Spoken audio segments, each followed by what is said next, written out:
Hi అండి, welcome to our channel. ముందుగా మన ఛానల్ని సబ్స్క్రైబ్ చేసుకున్న ప్రతి ఒక్కరికి థ్యాంక్ యూ సో మచ్. మీరు ఎవరైనా మన ఛానల్ని ఫస్ట్ టైం విజిట్ చేస్తే please subscribe our channel. So ఈరోజు సైకాలజీకి సంబంధించిన టాపిక్స్ అనేవి ఇప్పుడు క్లాస్లో మనం ఎక్స్ప్లెయిన్ చేసుకుందాం. ప్రీవియస్ క్లాస్లో వచ్చేసేసి క్లాసిఫికేషన్స్ ఆఫ్ సైకాలజీ గురించి మనం ఎక్స్ప్లెయిన్ చేసుకోవటం అనేది జరిగిందనమాట. క్లాసిఫికేషన్ ఆఫ్ సైకాలజీలో ప్యూర్ సైకాలజీ, అప్లైడ్ సైకాలజీ గురించి ఎక్స్ప్లెయిన్ చేసుకున్నాం. మన ఛానల్లో చెప్పే క్లాసెస్ అనేవి బోత్ తెలంగాణ అండ్ ఆంధ్రప్రదేశ్లో ఉన్న డిఎస్సి కోసం ప్రిపేర్ అయ్యే అభ్యర్థులకి యూజ్ఫుల్ అవుతాయండి. వీటిలో కామన్గా ఉన్న topics at the same time సిలబస్లో ఉన్న ఈచ్ అండ్ ఎవ్రీ టాపిక్ కూడా ఎక్స్ప్లెయిన్ చేసుకోవటం జరుగుతుంది. ఈ బుక్ వచ్చేసేసి తెలుగు అకాడమీ బుక్ అండి. చాలా ఓల్డ్ తెలుగు అకాడమీ బుక్, చాలా మంచిగా ఉంటుందన్నమాట సైకాలజీకి. దాని నుంచి మాత్రమే క్లాసెస్ అనేవి తీసుకోవటం జరుగుతుంది. ఓకే అండి, టుడే టాపిక్ వచ్చేసి విద్యా మనోవిజ్ఞాన శాస్త్రం అర్థం, స్వభావం, పరిధి, ఎడ్యుకేషన్ సైకాలజీ. మనకు ఆల్రెడీ ప్రీవియస్ క్లాస్లో మనం అప్లైడ్ సైకాలజీలో మనం ఫస్ట్ చెప్పుకున్న సైకాలజీ బ్రాంచ్ ఏదైనా ఉందంటే అది విద్యా మనోవిజ్ఞాన శాస్త్రం. So what is education psychology అనేది ఇప్పుడు చూద్దాం. అంటే దాని యొక్క మీనింగ్ ఏంటనేది చూద్దాం. విద్యా మనోవిజ్ఞాన శాస్త్రం అర్థం. సో విద్యా మనోవిజ్ఞాన శాస్త్రం ఏంటంటే మనోవిజ్ఞాన శాస్త్ర అనుప్రయుక్త అంటే అప్లైడ్ శాఖలలో ఒక ముఖ్యమైన శాఖ అనమాట. మనం ఆల్రెడీ చెప్పుకున్నాం కదండి. అప్లైడ్ సైకాలజీ ఫస్ట్ ఉన్నది విద్యా మనోవిజ్ఞాన శాస్త్రం, ఎడ్యుకేషన్ సైకాలజీ అనమాట. ఇది ఒక అప్లైడ్ అంటే ఒక బ్రాంచ్ అనమాట మనోవిజ్ఞాన శాస్త్రంలో. ఇది ఎలా వచ్చింది అంటే ఈ విద్యా మనోవిజ్ఞాన శాస్త్రం అంటే విద్యా మనోవిజ్ఞాన శాస్త్రాల కలయిక వల్ల ఏర్పడినటువంటిది. అంటే ఇది రెండు కూడా చాలా important. Education important, at the same time psychology కూడా చాలా ఇంపార్టెంట్ అనమాట. ఎడ్యుకేషన్ సిస్టంలో సైకాలజీ అనేది అప్లై చేయటం అనేది అది నెక్స్ట్ లెవెల్ ఆఫ్ టీచింగ్కి వెళ్తుందనమాట.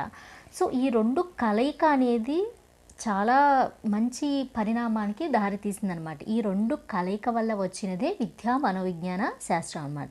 మనోవిజ్ఞాన శాస్త్ర సిద్ధాంతాలు ఏవైతే ఉన్నాయో ఆ సిద్ధాంతాలను, పరిశీలన పద్ధతులను, అబ్జర్వేషన్ మెథడ్స్ అంటారు కదా, వాటిని, అలాగే అప్రోచెస్, ఉపగమనాలను విద్యా విషయాలకు అన్వయించి అధ్యయనం చేసే శాస్త్రమే విద్యా మనోవిజ్ఞాన శాస్త్రం, ఎడ్యుకేషనల్ సైకాలజీ అనమాట. సో ఏంటి, what is the use of education psychology అంటే ఏదైతే ఓన్లీ ఎడ్యుకేషన్ ద్వారా సాధించలేని అనేక విషయాలు అనేవి ఉంటాయి. ఓన్లీ ఎడ్యుకేషన్ ద్వారా మాత్రమే అంటే చదువు చెప్పడం, విద్య నేర్పించడం వల్ల మాత్రమే కొన్ని విషయాలు ఏంటంటే ఫలవంతం కాలేకపోతున్నారు, అంటే సక్సెస్ఫుల్ కాలేకపోతున్నారు. ఎందుకు అనేది వాటన్నిటిని గురించి విశ్లేషణ చేస్తుంది ఈ మనోవిజ్ఞాన శాస్త్రం. సో ఈ మనోవిజ్ఞాన శాస్త్రాన్ని ఎడ్యుకేషన్ అప్లై చేయటం వల్ల ఎలా అప్లై చేస్తారంటే మనోవిజ్ఞాన శాస్త్రం సైకాలజీకి అంటూ కొన్ని సిద్ధాంతాలు ఉన్నాయి. ఆ సిద్ధాంతాలను, అబ్జర్వేషన్ మెథడ్స్ను, అప్రోచెస్ను ఈ విద్యా విషయాలకు ఏదైతే సబ్జెక్ట్స్కు అన్వయించి అప్లై చేసి వాటిని స్టడీ చేసే బ్రాంచ్ ఏదైనా ఉందంటే ఆ శాస్త్రమే, ఆ సైన్సే విద్యా మనోవిజ్ఞాన శాస్త్రం అని ఇక్కడ చెప్పుకోవటం జరిగింది. మనోవిజ్ఞాన శాస్త్ర విభాగాల్లో ఒకటిగా విద్యా మనోవిజ్ఞాన శాస్త్రం ఆర్ మనోవిజ్ఞానం మానవ ప్రవర్తన అధ్యయనం చేస్తుంది. ఎస్, ఇది it's a branch of psychology. అంటే మనోవిజ్ఞాన శాస్త్ర విభాగాల్లో ఒకటి ఏంటిది, విద్యా మనోవిజ్ఞాన శాస్త్రం. అది branch, at the same time applied కూడా, అంటే అప్లైడ్ బ్రాంచ్ కూడా. అంటే విజ్ఞాన శాస్త్రాన్ని, మనోవిజ్ఞాన శాస్త్రాన్ని విద్యా విషయాలకు అన్వయించడం వల్ల అప్లైడ్ బ్రాంచ్గా కూడా కన్సిడర్ చేయొచ్చు. సో ఇక్కడ ఏం జరుగుతుందంటే మానవ ప్రవర్తన అధ్యయనం చేస్తుంది. సో విద్య అంటేనే మేజర్గా ఉండేది స్టూడెంట్స్. ఫస్ట్ ఏంటంటే ఇది ఎవరి యొక్క ప్రవర్తన అధ్యయనం చేస్తుంది, విద్యా మనోవిజ్ఞాన శాస్త్రం, ఎడ్యుకేషన్ సైకాలజీ అంటే మానవ ప్రవర్తన. అక్కడ మానవ వనరులు ఎవరు ఉంటారు, స్టూడెంట్స్ యొక్క ప్రవర్తన అధ్యయనం చేస్తుంది. అలాగే ఇంకా ముందుకు వెళ్తే అక్కడ ఉన్న అంటే ఆ విద్యా విషయాలకు సంబంధించిన ఎవరైతే మానవ వనరులు ఉన్నారో టీచర్స్, ఇంకా వేరే కూడా అధ్యయనం చేయడానికి యూజ్ఫుల్ అవుతుంది. బట్ ప్రైమరీ ఫస్ట్ ఇంపార్టెన్స్ వచ్చేసి స్టూడెంట్స్ అనమాట. విద్యా మనోవిజ్ఞాన శాస్త్రం మానవ ప్రవర్తన అధ్యయనం చేస్తుంది అంటే అక్కడ స్టూడెంట్స్ యొక్క ప్రవర్తన అధ్యయనం చేస్తుంది అని. ప్రత్యేకించి విద్యా సంస్థలో చదివే పిల్లల పెరుగుదల చెప్పుకున్నాం కదండి. స్టూడెంట్స్ అంటే నథింగ్ బట్ పిల్లలే కదా. వాళ్ళ యొక్క పెరుగుదల, గ్రోత్, అలాగే వికాసం, డెవలప్మెంట్, అభ్యసన, లెర్నింగ్, సాంఘీకరణ, సోషలైజేషన్ మొదలైన అంశాల గురించి అధ్యయనం చేస్తుంది ఈ విద్యా మనోవిజ్ఞాన శాస్త్రం. ఒక స్టూడెంట్ ఒక పిల్లవాడిని కనుక తీసుకుంటే అతనిలో చాలా రకాలైన ప్రజ్ఞా పాఠవాలు ఉంటాయి.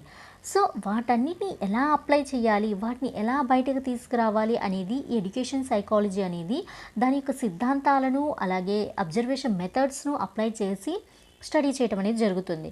ఈ స్కూల్స్లో ఉండే పిల్లల యొక్క గ్రోత్ ఎలా ఉంది, అంటే ఏదైనా లెర్నింగ్ అనే ప్రాసెస్ స్టార్ట్ అవ్వాలంటే వాళ్ళు గ్రోత్ ఉండాలి వాళ్ళల్లో, ఒక పిల్లవాడిలో at the same time development అనేది కూడా జరగాలి. ఈ రెండూ లేకుండా లెర్నింగ్ అనేది ఇంపాసిబుల్ అనమాట. సో గ్రోత్ అండ్ డెవలప్మెంట్ అనేది ప్రాపర్గా ఉంటే లెర్నింగ్ ఈజ్ పాసిబుల్, లెర్నింగ్ అనేది పాసిబుల్ అవుతుంది. సాంఘీకరణ, సోషలైజేషన్ మొదలైన అంశాల గురించి అధ్యయనం చేస్తుంది ఏమిటి విద్యా మనోవిజ్ఞాన శాస్త్రం. ఇది విద్యా ఉద్దేశాలను, లక్ష్యాలను, గమ్యాలను వివరించదు. ఇది ఒక ఉద్దేశాలను కానీ, లక్ష్యాలను కానీ, గమ్యాలు కానీ వీటన్నిటిని కూడా ఎటువంటి వివరణ ఇవ్వదు. అది దాని యొక్క పని కాదనమాట. దాని యొక్క పని ఏంటంటే ఓన్లీ మానవ ప్రవర్తన మాత్రమే స్టడీ చేస్తుంది. దానికి మాత్రమే సంబంధించిన సిద్ధాంతాలను, అబ్జర్వేషన్ మెథడ్స్ను, అప్రోచెస్ను ఇస్తుందన్నమాట. కానీ ఒక విద్య యొక్క ఉద్దేశం ఏంటి, దాని లక్ష్యాలు ఏంటి, దాని గమ్యాలేంటి, ఇటువంటి విషయాలను అది అసలు టచ్ చేయదనమాట. పాఠశాలలో ఏమి బోధించాలన్నది నిర్ణయించడు. అసలు నువ్వేం టీచ్ చేస్తున్నావు అనేది దానికి సంబంధం లేదు. దేనికి? ఎడ్యుకేషన్ సైకాలజీకి.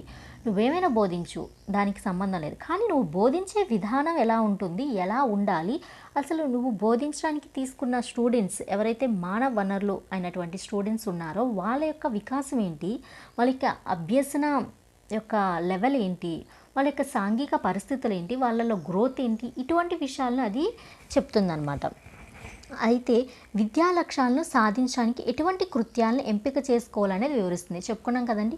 ఇప్పుడు ఏవైతే విద్యా లక్ష్యాలు ఉన్నాయో వాటిని గురించి వివరించదు. కానీ నువ్వు ఏదైతే లక్ష్యాలను పెట్టుకున్నావో ఎడ్యుకేషన్ సిస్టంలో వాటిని నువ్వు సాధించాలంటే ఎటువంటి టాస్క్ నువ్వు తీసుకోవాలి, ఎటువంటి కృత్యాలను నువ్వు యాక్టివిటీస్ని తీసుకోవాలి, ఎలాంటి వాటిని ఎంపిక చేసుకోవాలనేది వివరిస్తుంది అనమాట. ఎవరు? విద్యా మనోవిజ్ఞాన శాస్త్రం. అయితే అనేక రకాల ప్రయోగ పద్ధతులు, పరిశీలన పద్ధతులను సూచించడం జరుగుతుంది. నెంబర్ ఆఫ్ మెథడ్స్ని, number of observation methods, number of experimental మెథడ్స్ని కూడా ఇది సూచిస్తుంది. దేంట్లో? విద్యా మనోవిజ్ఞాన శాస్త్రంలో ఒక మానవ ప్రవర్తనను, అంటే నథింగ్ బట్ స్టూడెంట్స్ యొక్క ప్రవర్తనను అధ్యయనం చేయడానికి ఇది ఎలాంటి ప్రయోగ పద్ధతులను తీసుకోవాలి, ఎలాంటి పరిశీలన పద్ధతులను ఉపయోగించాలని సూచన అనేది ఇవ్వటం అనేది జరుగుతుంది. నెక్స్ట్ వన్, విద్యార్థులలో సంపూర్ణ మూర్తిమత్వాన్ని పెంపొందించడానికి విద్యా మనోవిజ్ఞాన శాస్త్రం అవసరం ఎంతైనా ఉంది. పిల్లల కంప్లీట్ పర్సనాలిటీ డెవలప్మెంట్ అనేది చాలా ఇంపార్టెంట్. అది ఎలా జరుగుతుంది, సంపూర్ణ మూర్తిమత్వం పెంపొందించడానికి ఎలా, ఏంటి అనే నెంబర్ ఆఫ్ క్వశ్చన్స్కి ఈ ఎడ్యుకేషన్ సైకాలజీ అనేది ఆన్సర్ ఇస్తుంది. విద్యార్థుల సంపూర్ణ మూర్తిమత్వం అనేది ఖచ్చితంగా జరగాలి. సో దానికి ఈ ఎడ్యుకేషన్ సైకాలజీ అవసరం అనేది ఎంతైనా ఉంది అని చెప్తున్నారు. పాఠ్య ప్రణాళిక తయారీలోను, పాఠ్యపుస్తకాల రచన, పాఠ్యాంశాలను క్లాస్ రూమ్లో బోధించడంలో విద్యా మనోవిజ్ఞాన శాస్త్రం అవసరం తప్పనిసరి. ఒక లెసన్ ప్లాన్ ప్రిపేర్ చేయాలన్నా, at the same time text books వాటిని ప్రింట్ చేయాలంటే, అంటే వాటిని తయారు చేయటంలో కానీ, పాఠ్యాంశాలు మన క్లాస్ రూమ్లో పిల్లలకి ఎలా చెప్పాలి అనే దాన్ని కూడా ఈ ఎడ్యుకేషన్ సైకాలజీ యొక్క నీడ్ అనేది చాలా అవసరం అన్నమాట. విద్యా మనోవిజ్ఞాన శాస్త్రం అంటే psychology of education or education psychology సాధించవలసిన గమ్యాలను సూచిస్తే, ఇదేంటిది? విద్యా మనోవిజ్ఞాన శాస్త్రం సాధించవల్ల గమ్యాలను సూచిస్తే విద్యా మనోవిజ్ఞాన శాస్త్రం ఆ గమ్యాలను, ఇందాక సైకాలజీ ఆఫ్ ఎడ్యుకేషన్, ఇక్కడ ఎడ్యుకేషనల్ సైకాలజీ, ఈ రెండు కూడా ఒకేలాగా ఉంటాయి కానీ లిటిల్ బిట్ ఆఫ్ డిఫరెన్స్ అనేది ఉంటుంది. విద్యా మనోవిజ్ఞాన శాస్త్రం ఏం చేస్తుంది అంటే సైకాలజీ ఆఫ్ ఎడ్యుకేషన్ సాధించవల్ల గమ్యాలను సూచిస్తే, విద్యా మనోవిజ్ఞాన శాస్త్రం ఇది విద్యా మనోవిజ్ఞాన శాస్త్రం, ఇది విద్యా మనోవిజ్ఞాన శాస్త్రం ఎడ్యుకేషనల్ సైకాలజీ ఆ గమ్యాలను సాధించడానికి మార్గాలను అందిస్తుందన్నమాట. అంటే ఒకటి గమ్యాన్ని సూచిస్తే ఇంకోటి ఆ గమ్యంలోనికి సాధించడానికి వేను అందిస్తుంది. అంతెందుకు, విద్యా మనోవిజ్ఞాన శాస్త్రం పరిజ్ఞానం లేని విద్యారంగ స్థితిగతులను అస్సలు మనం అసలు ఊహించుకోవటం కూడా అది పాసిబుల్ కాదు అని ఇక్కడ చెప్పడం జరుగుతుంది. నెక్స్ట్ డెఫినేషన్స్ చూద్దాం. విద్యా మనోవిజ్ఞాన శాస్త్రం నిర్వచనం, ఎడ్యుకేషన్ సైకాలజీ యొక్క డెఫినేషన్స్ ఏ విధంగా ఉన్నాయనేది ఇక్కడ చూద్దాం. సో ఫస్ట్ వన్ వచ్చేసేసి బోధన అభ్యసన కృత్యాలకు సంబంధించిన మనోవిజ్ఞాన శాస్త్ర విభాగమే విద్యా మనోవిజ్ఞాన శాస్త్రాన్ని స్కిన్నర్ నిర్వచించారు. అకార్డింగ్ టు స్కిన్నర్ యొక్క పాయింట్ ఆఫ్ వ్యూలో విద్యా మనోవిజ్ఞాన శాస్త్రం అంటే ఏంటంటే బోధన అభ్యసన, లెర్నింగ్ అండ్ టీచింగ్, ఈ రెండు యాక్టివిటీస్కి సంబంధించిన మనోవిజ్ఞాన శాస్త్రం, సైకాలజీ యొక్క విభాగం, it's a branch of psychology, అదే విద్యా మనోవిజ్ఞాన శాస్త్రం అని మన స్కిన్నర్ గారు వివరించడం అనేది జరిగింది. Education psychology is the branch of science which deals with the teaching and learning, వీటన్నిటిని కూడా డీల్ చేస్తుంది అని చెప్పడం జరిగింది. నెక్స్ట్ వన్ వచ్చేసి విద్యార్థులను అర్థం చేసుకోవటంలో ఉపాధ్యాయునికి సహాయపడే విద్యాశాస్త్రమే విద్యా మనోవిజ్ఞాన శాస్త్రం అని పీల్ నిర్వచించారనమాట. సో మనకి విద్యార్థులను అర్థం చేసుకొని వాళ్ళకి అర్థవంతంగా వివరించాలి, వాళ్ళ యొక్క మనం చెప్పే సబ్జెక్ట్ అనేది వాళ్ళకి వెళ్ళాలి ప్రాపర్గా. అంటే ఫస్ట్ మనం ఏం చేయాలంటే విద్యార్థుల్ని స్టడీ చేయాలి, వాళ్ళని అర్థం చేసుకోవాలి. అది నాట్ ఓన్లీ ఫర్ టీచింగ్ ద్వారా మాత్రమే కాదు, along with the teaching we need something, అదే that is nothing but psychology. So teach చేయటం మాత్రమే కాదు, మనం టీచ్ చేసేటప్పుడు ప్రతి ఒక్క స్టూడెంట్స్ యొక్క ప్రవర్తనను కూడా మనం స్టడీ చేస్తూ ఉండాలి. సో అప్పుడు ఆ స్టూడెంట్ ఏంటి, వాట్ ఈజ్ పర్సనాలిటీ, సో తన యొక్క పెరుగుదల ఎలా ఉంది, తన యొక్క వికాసం ఎలా ఉంది, తన యొక్క లెర్నింగ్ స్కిల్స్ ఎలా ఉన్నాయి, అంటే growth, development and learning skills, అలాగే పక్కన స్టూడెంట్స్తోనూ అలాగే టీచర్స్తోనూ తన యొక్క సాంఘీకరణ, సోషలైజేషన్స్ ఇవన్నీ ఎలా ఉన్నాయని అలాంగ్ విత్ ద టీచింగ్ మనం ఇవన్నీ కూడా పిల్లల్లో అబ్జర్వ్ చేయాలి. అప్పుడు వాళ్ళు ఏంటి అనేది మనకు అర్థమవుతుంది, స్టూడెంట్స్ ఏంటి అనేది అర్థమవుతుంది. అదే ఇక్కడ నిర్వచించారు పీల్. విద్యార్థులను అర్థం చేసుకోవటంలో ఉపాధ్యాయునికి సహాయపడే విద్యాశాస్త్రమే విద్యా మనోవిజ్ఞాన శాస్త్రం అని నిర్వచించారు. ఇదండి పీల్ యొక్క నిర్వచనం. నెక్స్ట్ నిర్వచనం ఏంటో చూద్దాం.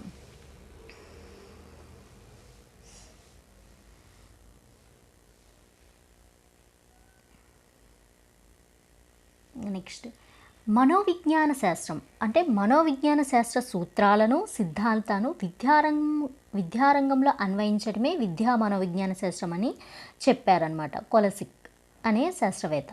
ఈయన ఏం చేశారు, మనోవిజ్ఞానంలో కొన్ని సూత్రాలు, సిద్ధాంతాలు ఉంటాయి, అవన్నీ తీసుకొచ్చి ఎక్కడ అప్లై చేస్తున్నారు, విద్యారంగంలో అన్వయించడమే విద్యా మనోవిజ్ఞాన శాస్త్రం అని నిర్వచించడం జరిగింది. నెక్స్ట్ వన్, ఈ నిర్వచనాలు చాలా చాలా ఇంపార్టెంట్ అండి, సింపుల్గా ఉంటాయి కానీ చాలా చాలా ఇంపార్టెంట్ అనమాట. డిఎస్సి పాయింట్ ఆఫ్ వ్యూలో చాలా కీ రోల్ని ప్లే చేసేవి ఇవే అనమాట. డిఎస్సికి సంబంధించి సైకాలజీలో మ్యాక్సిమం, ఎందుకంటే నిర్వచనాలన్నీ ఒకేలాగా ఉంటాయి. సో ఏ నిర్వచనం ఎవరు నిర్వచించారనేది చెప్పడం అనేది అంత ఈజీ కాదు. ఈజీ అంటారు కానీ ఇట్స్ నాట్ ఈజీ. బట్ ఒక వేలో మన ఈ నిర్వచనాన్ని అర్థం చేసుకుంటే కనుక ఇట్ విల్ పాసిబుల్. అంటే మనం గుర్తుంచుకోవటం కానీ వాటిని ఎవరు ఏది నిర్వచించారు, ఏది దేనికి సంబంధించింది అనేది మనకి ఈజీగా గుర్తుంటుంది. ఓకే అండి. నెక్స్ట్, పుట్టుక నుంచి వృద్ధాప్యం వరకు ఒక వ్యక్తి అభ్యసన అనుభవాలను వర్ణించి వివరించే శాస్త్రమే విద్యా మనోవిజ్ఞాన శాస్త్రం అని క్రో నిర్వచించారు. ఇది చాలా ఇంపార్టెంట్ అనమాట. పుట్టుక ఫస్ట్ ఎవరైతే ఒక మనిషి అనేవాడు పుట్టాడో, అలాగే వృద్ధాప్యం వరకు ఒక వ్యక్తి అభ్యసన అనుభవాలను వర్ణించి వివరించే శాస్త్రం ఏదైనా ఉందంటే అదే విద్యా మనోవిజ్ఞాన శాస్త్రాన్ని ఇక్కడ నిర్వచించడం జరిగింది. నెక్స్ట్, ఇక్కడతో నిర్వచనాలు కొన్ని అయిపోయాయి. అంటే చాలా ఉంటాయి విద్యా మనోవిజ్ఞాన శాస్త్రం గురించి నిర్వచనాలు. ప్రజెంట్ ఇక్కడ వరకు మనం నేర్చుకున్నాం. నెక్స్ట్ వచ్చేసి విద్యా మనోవిజ్ఞాన శాస్త్ర స్వభావం గురించి చూద్దాం. Nature of educational psychology. విద్యా మనోవిజ్ఞాన శాస్త్రం అనేది ఏంటంటే మనోవిజ్ఞాన శాస్త్రంలో భాగమే కాబట్టి ఇది దాని స్వభావంలో మాతృశాఖను మించిపోలేదన్నమాట. అంటే ఏంటి, it's a branch of psychology. Education psychology is a branch of psychology కాబట్టి దాని యొక్క మాతృభాష అంటే శాస్త్రం దేని నుంచి అయితే అది వచ్చిందో దానికి మించి పోదనమాట. అంటే దాని లోపలే, అంటే దాని పరిధి అనేది ఈ మెయిన్ సా మెయిన్ సైన్స్ ఏదైతే ఉందో, అంటే ఏదైతే మెయిన్గా ఉందో సైకాలజీ, దాన్ని దాటైతే వెళ్ళదు విద్యా మనోవిజ్ఞాన శాస్త్రం, ఎడ్యుకేషన్ సైకాలజీ అని చెప్తున్నారు. కానీ తనకంటూ ఒక ప్రత్యేక స్వభావం ఉంటుంది. సో ఎంత మాతృశాస్త్రం నుంచి వచ్చినా ప్రతి ఒక్క శాస్త్రానికి తనకంటూ ఒక ప్రత్యేకమైన నేచర్ ఉంటుంది కదా, అది ఇక్కడ చెప్తున్నారు. ఏంటి ఆ నేచర్ అంటే, విద్యా మనోవిజ్ఞాన శాస్త్రం అంటే విద్యకు సంబంధించిన విజ్ఞాన శాస్త్రం. ఎస్, ఇదేంటంటే ఇట్స్ అ సైన్స్. విద్యా మనోవిజ్ఞాన శాస్త్రం ఇస్ నథింగ్ బట్ సైన్స్ అనమాట. అది దేనికి సంబంధించింది? ఎడ్యుకేషన్కి సంబంధించిన సైన్స్ అని ఇక్కడ చెప్పడం జరిగింది. విద్యా మనోవిజ్ఞాన శాస్త్రం అంటే విద్యకు సంబంధించిన విజ్ఞాన శాస్త్రం. It's education psychology. ఇది ఒక ఎడ్యుకేషన్ సైకాలజీ. అది దేనికి సంబంధించింది? ఎడ్యుకేషన్కి సంబంధించిన సైన్స్ అని చెప్పడం జరుగుతుంది. ఇది దాని యొక్క నేచర్. నెక్స్ట్ వన్ వచ్చేసేసి మనోవిజ్ఞాన శాస్త్రం సిద్ధాంతం సూత్రాల సహాయముతో చక్కగా అమరిన శాస్త్రీయమైన విశ్వవ్యాప్తంగా ఆమోదం పొందిన సత్యాలతో కూడుకున్న శాస్త్రం అన్నమాట ఇది. మనోవిజ్ఞాన శాస్త్ర సిద్ధాంతాలు, సూత్రాలు, ఈ రెండింటి కలయిక, ఈ రెండింటి హెల్ప్ తీసుకొని చక్కగా అమరిందనమాట. ఇది శాస్త్రీయమైన అలాగే విశ్వవ్యాప్తంగా ఆమోదం పొందిందనమాట. దేనితో? సత్యాలతో కూడుకున్న శాస్త్రమే విద్యా మనోవిజ్ఞాన శాస్త్రం. ఇది దాని యొక్క ఇంకొక నేచర్, స్వభావం అన్నమాట. నెక్స్ట్ వన్ వచ్చేసి మనోవిజ్ఞాన శాస్త్రం జీవితంలోని అన్ని దశలలో కనపరిచే ప్రవర్తనల గురించి అధ్యయనం చేస్తే. సో మనకు తెలిసిందే వాట్ ఈజ్ సైకాలజీ. ఒక వ్యక్తి యొక్క జీవితంలో ఎన్ని దశలు ఉంటాయో అన్ని దశల్లో తన యొక్క ప్రవర్తన ఎలా ఉంటుంది అనేది ఈ సైకాలజీ అనేది అధ్యయనం చేస్తుంది. మనకు తెలుసు, అవునా? సైకాలజీ అనేది ఒక బేబీ పుట్టిన దగ్గర నుంచి తన జీవితంలో ఏ దశలో, శైశవ దశ, కౌమార దశ, యవ్వన దశ, వృద్ధాప్యం, ఇలా ఉంటాయి కదా, ఆ దశలన్నిటిలో కనపరిచే ప్రవర్తన. అంటే చిన్నతనంలో ఉన్న ప్రవర్తన యవ్వనంలో ఉండదు, అలాగే కౌమారంలో, అలా డిఫరెంట్ టైప్స్ ఆఫ్ బిహేవియర్స్ అనేవి వాటి గురించి అధ్యయనం చేస్తుంది సైకాలజీ. అది అలా అధ్యయనం చేస్తే విద్యా మనోవిజ్ఞాన శాస్త్రం పాఠశాల పరిసరాలలో విద్యార్థుల ప్రవర్తన గురించి మాత్రమే పరిశీలిస్తుంది. సో దానికి దీనికి ఏంటి డిఫరెన్స్ అంటే, అదేంటిది? ఈచ్ అండ్ ఎవ్రీ స్టేజ్, అంటే ఒక మనిషి పుట్టినప్పుడు జీవితంలో అన్ని దశల్లో కనపరిచే ప్రవర్తన గురించి అధ్యయనం చేసింది. ఒక శిశువుగా ఉన్నప్పుడు ఎలా ఉన్నాడు, కొంచెం 5 years వచ్చాక ఎలా ఉన్నాడు, 10 years ఎలా ఉన్నాడు, ఆఫ్టర్ 10 years ఎలా ఉన్నాడు, 20 yearsకి ఎలా ఉన్నారు, వీటన్నిటి గురించి అధ్యయనం చేసిన సైకాలజీ. సో ఎడ్యుకేషన్ సైకాలజీ వచ్చి స్కూల్కి సంబంధించిన ఆ పరిసరాలలో విద్యార్థుల యొక్క ప్రవర్తన గురించి మాత్రమే పరిశీలిస్తుంది. అంటే క్లాస్ రూమ్లో ఎలా ఉంటున్నాడు, ప్లే గ్రౌండ్లో ఎలా ఉంటున్నారు, స్కూల్ బయట ఎలా ఉంటున్నాడు, స్టూడెంట్స్తో ఎలా ఉంటున్నాడు, అంటే తనతో పాటు ఉన్న స్టూడెంట్స్తో ఎలా ఉంటున్నాడు, టీచర్స్తో ఎలా బిహేవ్ చేస్తున్నారు, వీటన్నిటి గురించి కూడా ఈ ఎడ్యుకేషన్ సైకాలజీ అనేది కన్సిడర్ చేసి పరిశీలించి అధ్యయనం చేస్తుందన్నమాట. నెక్స్ట్, అభ్యాసకుల ప్రవర్తనను అధ్యయనం చేయటంలో శాస్త్రీయ విధానంలోని అన్ని ప్రక్రియలను ఇది వినియోగించుకుంటుంది.